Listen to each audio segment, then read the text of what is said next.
Okay, so I was chilling at my homie's studio on a night maybe like 2 or 3 years ago at this point.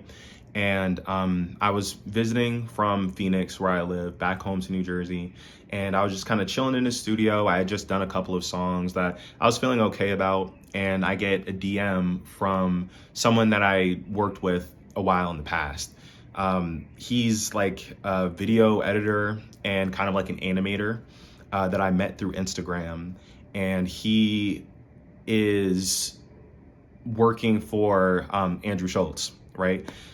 If you don't know who Andrew Schulz is, he's like a podcaster now. That's his big claim to fame. But I think by trade, he's a comedian, like first and foremost. And I actually knew about him. I'm kind of dating myself here, but I actually knew about him from the MTV show Guy Code. And he's working with him because Andrew Schultz, a couple years prior to that, like kind of did like this like contest on his Instagram where he was just looking for an editor, and this guy submitted some work that he did for me for that contest, and he became tapped in, and now he's just on Andrew Schultz's staff. And he DMs me and he's like, "Hey, we're all in the city watching the Israel Adesanya fight, and we're at the studio. Do you want to come?" Now, where I'm at in North Jersey really isn't far from New York City at all, but it is a train ride. It's like 45 minutes, like from where I'm at. And I kind of ask around my friends, like, hey, like, does anybody want to go do this like cool, potentially once in a lifetime thing with me? And everybody was like, nah, like I'm not really trying to go. They invited you, so maybe you should just go, right? Honestly, that response made me kind of not want to go, to be honest with you, because it's kind of tough, like going somewhere where you really don't know anybody. Mind you, like me and this guy, like we only talked on Instagram. Like we were definitely cool. Like, we were definitely like friends, I would say. But you know what I mean? It's going to be weird meeting him for the first time too, if you, obviously, right? But I'm like, whatever. Like, I don't know the next time I'm going to go to a famous comedian's podcast studio. And plus, I like Israel Adesanya. I want to see him fight. So I'm like, okay, cool. Like, let's do it. And I get there. So I take the train up to the city, and I'm really bad with direction. Like, I never really know where I'm going. If it wasn't for GPS, like, I don't know how I would have survived, like the olden days, right? And I'm also really bad with the train. So there's a way to get over there cheaply. I'm hopping the turnstiles. Like, I'm not paying. I'm broke. Like, I can't afford to like even pay like $2 at a time. But I couldn't figure it out. So I ended up just calling an Uber. There was like $40 over to the studio, and I DM him like, hey, like I'm outside, like, what's up?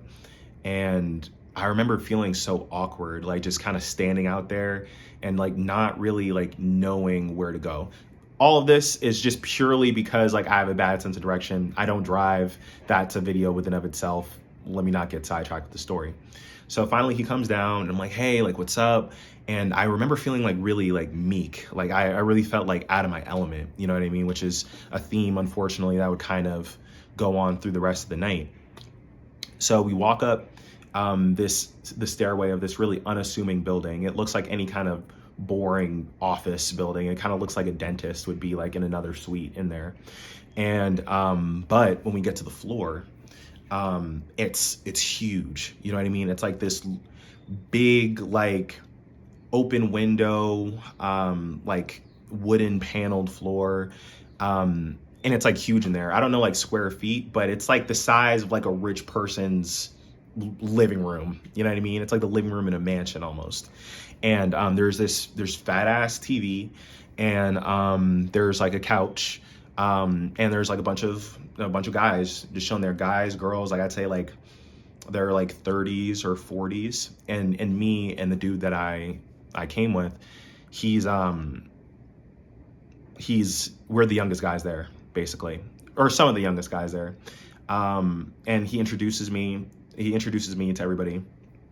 And when I tell you that these are some of like the coolest people like I've ever met, like, you know what I'm saying? Like in my life, maybe not cool as in like we're like kicking it and chatting or whatever, but just like their resumes were just like insane. It's like, oh yeah, you know, I'm the producer of this, I do that, you know, I do this and that and the third thing. And obviously, like, you know, being from New Jersey and being close to New York City, like you're used to people that are really like killing it in life, but I've never met so many people back to back that were like so incredibly accomplished. Like, you know what I mean? And incredibly accomplished in something that I want to do, right? You know, they're big in media, which is what I went to college for. It's what I do music for. It's like, you know, they get their art out to lots of people. And the meekness was just kind of continuing, right? So after I meet all these people, the dude brings me out and he's like, yo, you want to see something cool? And they show me the podcast studio, right? And then this is like another like Narnia moment, because it's like such a small door that leads over. And then in there is just like this insane, I mean, it's Andrew Schulz's podcast studio. And it looks really small, like on video from like what I've seen, because I kind of check in on the podcast from time to time just to see what my friend is kind of doing on there. And it's like huge, like the colors are like intoxicating, like the equipment, like I'm seeing, you know, and again, I went to film school, right? So it's like, even like the cameras, like these are the most expensive cameras I've ever seen in my life, you know, just awesome stuff. And this is where like the chilled feeling that I got kind of starts, right? Because I'm like, dang, yo, when I was kind of like just bombarded, kind of talking to all these like really awesome, really nice people, they kept asking me like, oh, like, what do you do? Like, you know what I mean? Which is a very like innocent question, right? Like that's obviously like a very innocent question. What do I do? And I was just struggling to find something. You know, in reality, you know, me being of a sober mind, it's like, oh, you know, I mean, I make music, you know, I rap, but also I DJ. And the biggest thing that I'm doing is I'm a political activist on TikTok that has like 30,000 followers. You know what I mean? Definitely a micro influencer, nothing compared to like the stuff that I'm looking at right now. But still, like, you know what I mean? That's, you know, I'm proud of what I do. You feel me? It's a respectable audience. But all those things were slipping my mind because all I could think about was my day job, yo. All I could think about was like, yo, like I fix Xboxes over the phone. Like, you know what I mean? Like that's all I could think of. You know what I mean? And in my normal life, I used to think that was cool. I don't work there now, but you know, if I was just talking to a random person, they'd be like, oh, wow, that's awesome. But I felt like that just really wasn't good enough for the people I was talking to. And for some reason, I felt like my smaller achievements were also not worth bringing up either. You know what I mean? I thought it would have been silly, delusional to even like bring up what I'm doing compared to them. And that's a problem that I've always had, just like comparison to other people. Like I'm always worried about what other people are doing versus just kind of having faith in what I'm doing, which is stuff from childhood that I'm trying to figure out. But this is probably like the most traumatic instance of that, because when we got back to the living room to like, or I'm calling it a living room, but it's really like a foyer, really. Like it's like a freaking foyer, yo. It's some rich people shit, yo. It's kind of sick, all right? It's sick. It was awesome, okay? And we get to the couch, and I feel just frozen. You know how I felt? It was imposter syndrome, and that's the perfect term for the situation, because I'm just like, yo, what am I doing here? Like, you know what I'm saying? Like, what am I doing here? All my homies are back home, smoking weed, chilling, in our home studio, and that's the speed that I'm supposed to be at. That's my lane. That's my lane. You know what I mean? Trying to get things to pop off. You know what I mean? I haven't done anything to deserve to be here. And it was awful. It was awful because it's like I almost felt like I wasn't welcome. And you know what's so crazy too? No one ever even hinted that to me. No one even ever hinted that to me. Everyone was super nice. Everyone was super engaging, super awesome. And for some reason, like there was just a voice in the back of my own head that said like, you don't belong here, you know? And I don't know, it really ruined a good night for me, because it really was a cool night on paper. You know what I'm saying? Like we watched the fight. Adesanya fought. These were back in the days when he could win a fight. I'm joking. But, you know, this is the fight where he had the Undertaker hat on, and you know there were lots of big moments, and it was cool how excited everyone was getting. But I'm sitting here watching it, and my boy like is sitting next to me, or my acquaintance, really. Let's be real. And then his coworker, who's also our age, is also over there. And they're like, oh yeah, like, you know what I'm saying, Israel came over here, and he was super sick, super nice. And I was like, dang, yo, like you met this guy? But think about it, like we're at a podcast studio, so everyone in there has met everyone, you know what I'm saying? Like, oh yeah, like Israel came, Logan Paul was just here, Jake Paul was last week, and blah blah blah blah blah, yada yada yada. And also too, it was tricky too, because these weren't narcissists, or not, you know, not, I didn't clock them to be, you know what I mean? These are people that are just super into life and asking me, and you know, they would ask me stuff, but I just had nothing good to come back with. I just really didn't. I wonder if there's a term for that, where you just feel like your life is just substantially less cooler. You feel me? So you're just like, I almost got kicked out of my apartment last week, but I managed to get the money, you know? I don't know. So the night ends inevitably. It feels like I've been holding my breath the whole time I was there, really. And then I was like, okay, like, you know, thanks for the invite, bro, but I think I gotta take my ass back to Jersey. And then on the way out, he was like, yo, say hi to Schulz. Like, you know what I mean? And this was like the final anxiety boss, yo. This is literally like the final anxiety boss. Cause I'm like, okay, like just say, and mind you too, in my day-to-day life, it's like Andrew Schulz isn't a celebrity that I constantly engage with. I really more follow him because of just like the story of the dude that is his editor now. You know what I mean? And I like following his work, you know. But I do like Andrew Schulz's stuff, generally speaking. But the point is that I'm trying to get across is that this is not like my GOAT. Like, you know what I'm saying? Like, he's really not. Like, he's not my GOAT necessarily. And I walk up to him and I shake his hand, and I'm telling you, I'm just like shaking. It's so embarrassing, yo. I'm just shaking. I'm just like, and he was cool about it, yo. He was cool about it.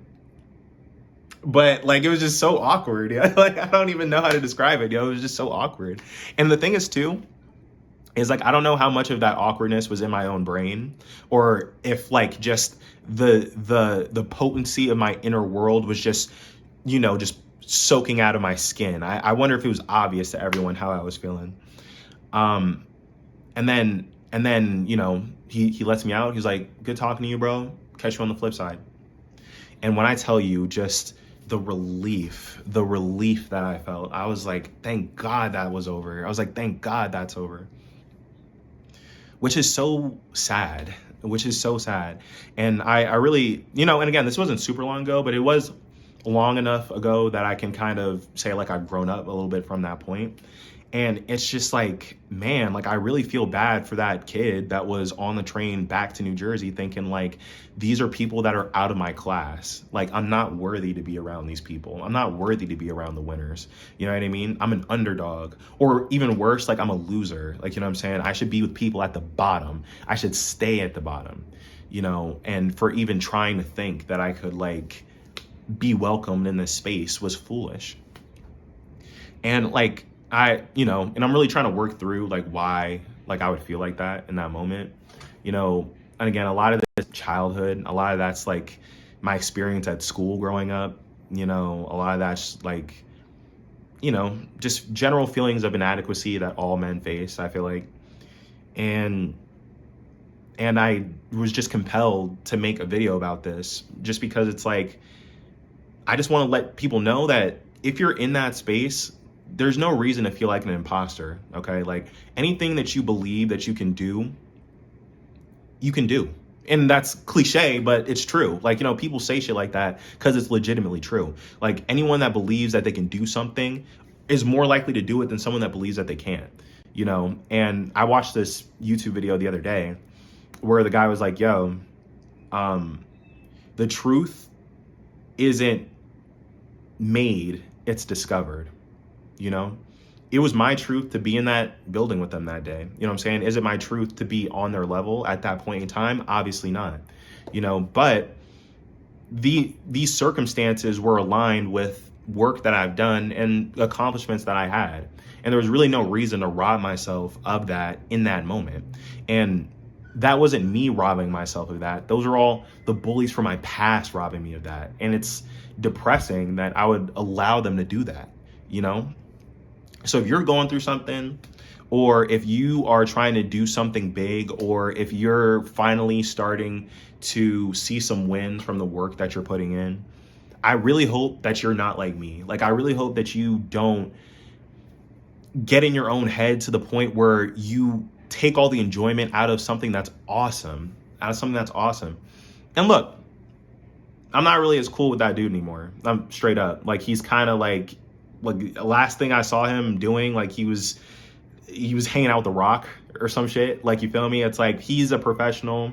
I'm trying to get by. Like, you feel me? It's like we're living different lives. But I'm confident that that moment will bring itself back to me. You know, I'm really confident that it will. Will it be those people? Probably not, right? I'm just trying to be real here. Probably not. But, you know, my work, you know, my art, I'm confident that one day it is going to bring me to a place where I meet someone awesome and I can feel satisfied with where I'm at. You know what I mean?